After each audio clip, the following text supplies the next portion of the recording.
You did?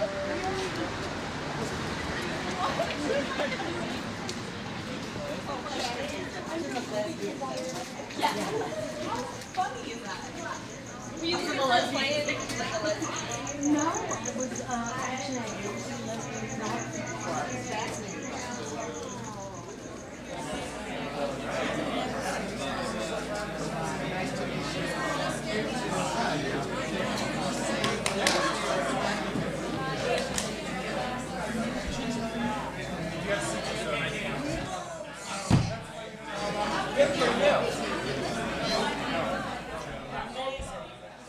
The statement by the critic that you read, I didn't get his name, when he said, there's a straight man could not have written these characters. I don't think any of us could have written those characters. Only Tennessee Williams could have written those characters. I think that's really important. And I think you have to view a writer in his times. And when I started writing plays in the early 60s, my first play was done on Broadway, had 2 male gay characters in it. But you have to remember, there was off-Broadway to support me. We were supposed to be angry.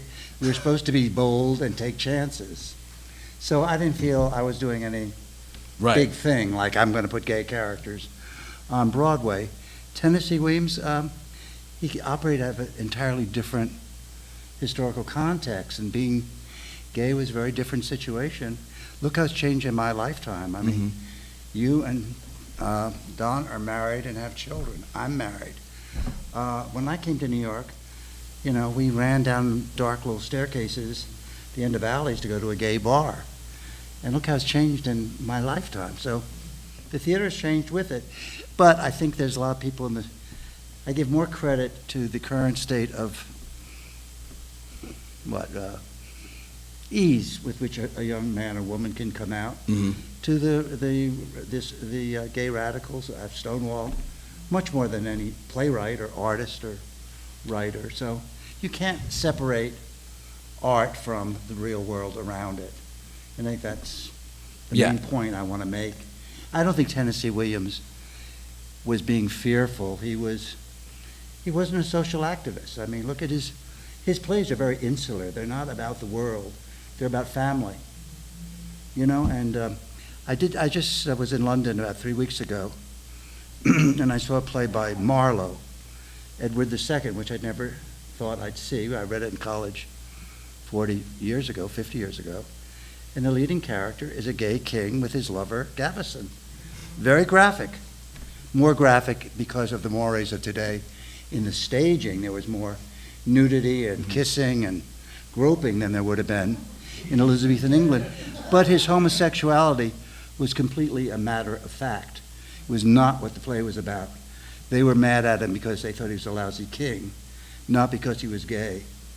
And I thought, wow, someone did all this over 500 years ago. It was very humbling. When you wrote that play in the 60s, did you have fear in your process of that you knew you had 2 gay characters in the ensemble, and was that a touchy thing for you when you were writing it? And honestly, it wasn't, and I think that's due to my naivete more than anything. How did you? I did not think Corpus Christi would upset anybody. Why couldn't Christ there's 12 men, they're not married, and so I was shocked. So I didn't expect that.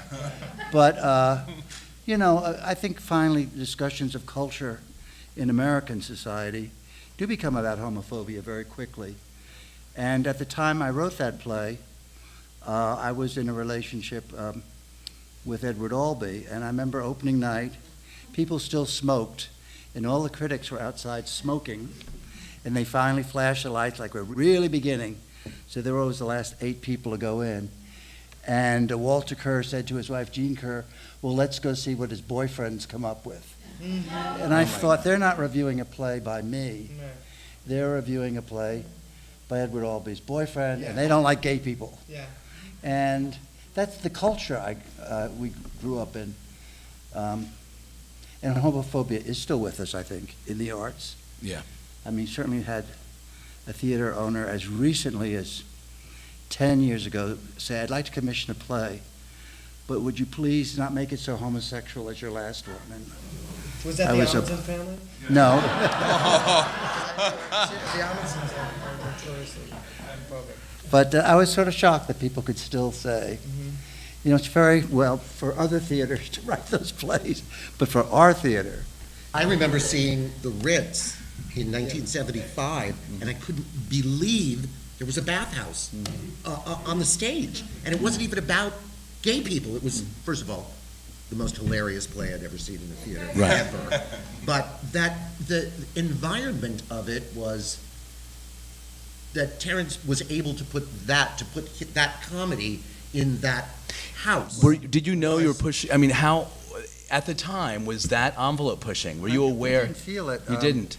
But I would think, look at all these quote straight people laughing at this play. But that's why humor is so wonderful, and all the shows we're talking about have a very strong element of humor. But even Love, Valor, Compassion. I mean, you have all those men Yeah. naked on a Yeah. stage, and you're telling that story because you wanted to tell the story of that group of friends over those holidays, and it was very authentic. But to what degree did you find any resistance about the nudity, about the I frankness? can't honestly say I did, but I think the theater is such a different place to work than out here. I don't deal with sponsors, Right. networks. You know, a producer says, I don't like that scene, or I won't produce the play. I don't have committees of people. I never had to ask anybody, can they kiss, can they do this or that? That's a big difference, Yeah. you know. This has nothing to do with straight or gay. It's the businesses that we're working in, and the theater is less of a business than what you guys are doing right now, than television and Well, movies. they have to and- sell. I mean, You there's know, I'm trying to commerce do my involved. new play but- on Broadway, Yeah. and it's much more complicated than if we're going to do it off Broadway or at a Right. not-for-profit theater. So, money is the enemy of art. Let's Yeah. get that clear.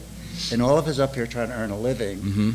at making art, and it takes a lot of maneuvering. Yeah. Well, also something you said, I want everyone to think just really quickly, to what degree do you feel when you want to write something, or Terrence, when you're writing a play, that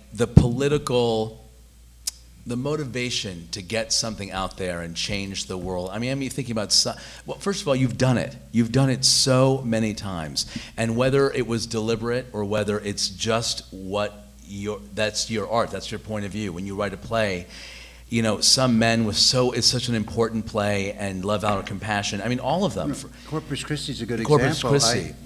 I occurred to me that gay men and women were consistently denied any spiritual dimension, like we were all pagans, which most of us are, but that's not the point. But maybe some of us were kind of interested in the spiritual life of the human. And, you know, when all that controversy came out, I mean, no one likes death threats, no, but I was more afraid I would lose my nerve. That's when the other side wins, when you say, I better not write that. Yeah. The sponsor, the producer, the audience, Right. the police chief won't like me, or I'll get in trouble. And I think that's really, you know, to tell the truth and be funny, the keystones of my beliefs. But the other one is keep your nerve, your self-confidence. If you lose your self-confidence as a writer, you're absolutely done.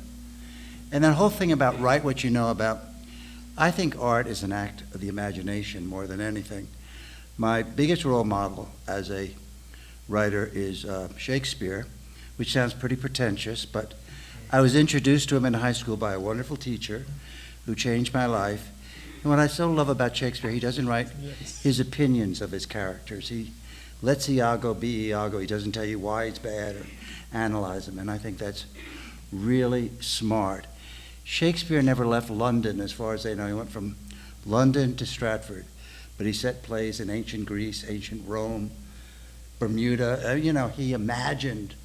So I always try to imagine what women are like. And, you know, when I wrote Frankie and Johnny, I was very aware that I was perceived of as a gay man. Why is he writing a love story about a man and a woman? It's what I wanted to write, but I was kind of aware of it. You know, what's he doing? You know, this is a funny story, but it is true about writing. One of the first things I wrote for Mrs. McElroy, her name is, who introduced me to Shakespeare, I wrote a short story, and it began, Evelyn Smith toyed with the maraschino cherry in her martini and said, "I want a divorce." I couldn't wait. It was such a sophisticated story. And I got it back with an F. I said, "Mrs. McAvoy, what's wrong? It's so well written." She said, "Your first sentence made me sick to my stomach." I said, "What do you mean?" She said, "Have you ever had a martini?" The thought of a maraschino cherry in a martini made me physically ill. So there is some value in not making a complete fool of yourself. To know of what you speak. So, in Frankie and Johnny, there aren't great descriptions of the physical act between a man and they're just doing it. I don't talk about it a lot.